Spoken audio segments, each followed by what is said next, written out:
Avery and I'm a guide here at Northwest Alpine Guides. Today we're going to be talking about sleep systems. And that is essentially our sleeping bags and our sleeping pads that we're going to be using on climbs. Now, the sleep systems I'm talking about today are going to be based on our Pacific Northwest itineraries, but they're also really great starting points for any sort of international expedition you may be considering.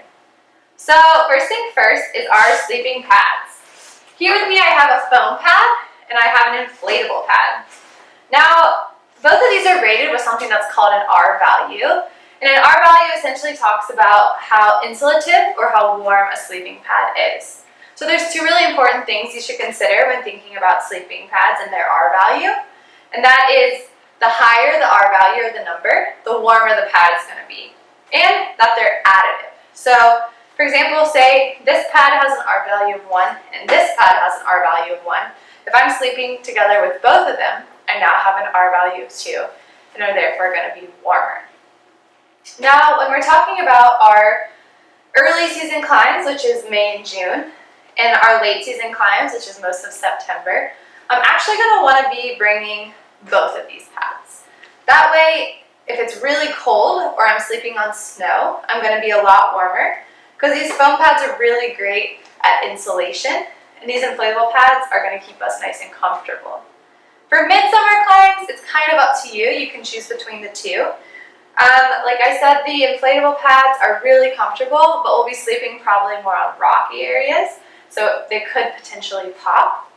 Whereas the foam pads are super durable, but they might not be quite as comfortable. So here I have the Thermarest Pro Light Plus with me and the Thermarest Z Light.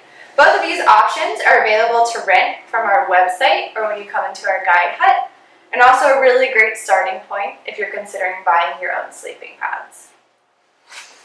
So when talking about sleeping bags, there's two main types. That's synthetic bags and down bags.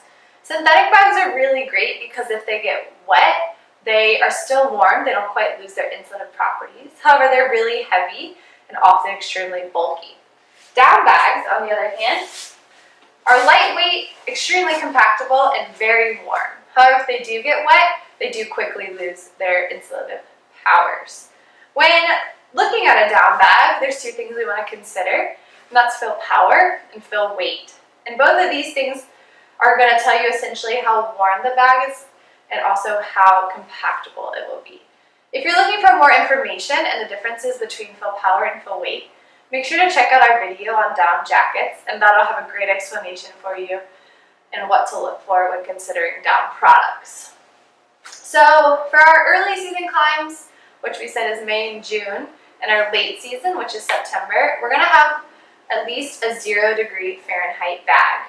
For our midsummer climbs, which is going to be climbs during July and August, you can definitely get away with a 20 to 30-degree bag. Here in our store, we have a Thermarest Questar. This is a 0-degree down bag. If you're looking to rent a sleeping bag, you can go onto our website or come into our store to do that. This is also a really great bag to consider if you're thinking about buying your own sleeping bag.